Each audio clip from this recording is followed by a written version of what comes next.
Hey guys, the Gundam Boy here today, and we're going to be looking at the Mechs! If you like what you see today, be sure to like, comment, and subscribe to see more of my content, blah blah blah. Alright, we'll get straight to it. So, starting off with the Patriot suit. Sporting an anti-tank rocket launcher and a medium armor pen machine gun, this Mech's role in the team is a support chaff killer. With its 1,000 machine gun rounds means it can rip holes through grunt enemies of all types. And this Mech is great at assisting teammates, assuming that you can aim properly. And this Mech isn't afraid to rub knuckles with heavy units, as your rocket launcher gives you the edge in combat. These rocket pods are very capable of one-shotting some enemies like Hulks and tanks if you hit them in their weak points. But sometimes you don't get that luck, and you have to just take them on the front and fire as many rockets until they drop. And some of your rockets are still going through the rebel phase, so don't be surprised if they don't always kill. You won't always start these combat engagements those with the advantage. Sometimes you'll get routed by heavier units that surprise you, so be sure to take them out before they get their shots off. But these fast-firing rockets means if you're getting jumped by a surprise tank, you always have a mean to take them down. But you're not invincible. This ain't no Gundam, boy! Even against hordes of bots, it can be dangerous, as sustaining too much gunfire can cripple your mech. Either you'll die completely, or your mech will break in certain places like its legs, slowing it down. Keep in mind that there are units that have heavier pen rounds, and if they do get some shots off on your arms, there's a chance it might break. Against Factory Striders, I'd recommend taking out the top turret first at farther distances so that you can safely dump all your ammo into the face of this mech. Base turrets are also another thing you should keep an eye out, as these things can kill you in one shot, so if they aren't paying attention to you, fire 2 rockets and take them down. And don't be surprised if they see you from far distances. Your giant walking orange doesn't really give you any cover now, does it? So, some things to keep in mind. Against the bots, the main threats you have to worry about are open areas, as you will be spotted from far distances, and they will take pot shots at you. Avoid taking large forces on without teammates, as you will soak a lot of damage, which even may lead to the destruction of your mech. Keep Hulks at a distance, as the melee variant can get a little spicy when it starts roasting the shit out of you in your mech. Tanks like the Annihilator can shred your armor and completely one-shot you if you're not paying attention, so you should aim for the top turret on all variants, except for the Barrager. No one knows what's wrong with that one. If you know there's a tank, try to play around cover.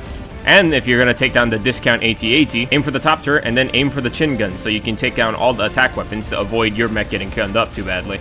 And you should keep an eye out for rocket striders, as their rockets may one-shot you or just do a shit ton of damage yoinking your arms. The Patriot benefits from a team dynamic style, as sometimes teammates can take out big threats to your mech without you having to waste any ammo. Positioning is very important for this mech, as its rocket pods are the only way it can really deal with heavier units. So once it's just this machine gun turret, you might have difficult times trying to take down tanks or heavier units. Like a Sherman tank trying to flank a Tiger.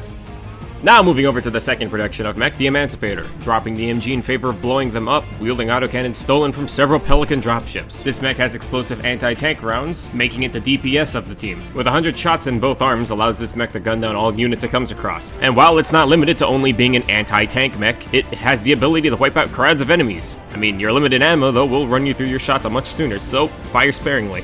This variant of the mech is capable of popping hulks, tanks, buildings from the sides, and base turrets. It can lead assaults on enemy positions your friends are too scared to take down.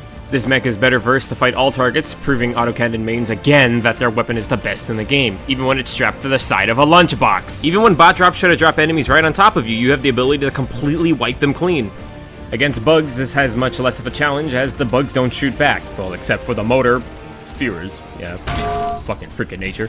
Against bugs, you really don't have to worry about the distance you engage with, as once the bugs get close, that's game set, because you aren't a dreadnought and you're not going to be able to swing through the hordes. Hunters in large groups are especially a threat, as they close the distance really quickly and they will start swarming you. It's like a bunch of gold medal Olympians jumping at you. Chargers will do a shit ton of damage if they get their charge in on you, so kill them before they get anywhere near you. Impalers are only problematic if you can't see them, and Bile Titans need to be killed at range before they get close enough to you, because they will probably wreck you when they get close. Stalkers are also problematic, as they ambush you getting hits in and then flee like little pussies.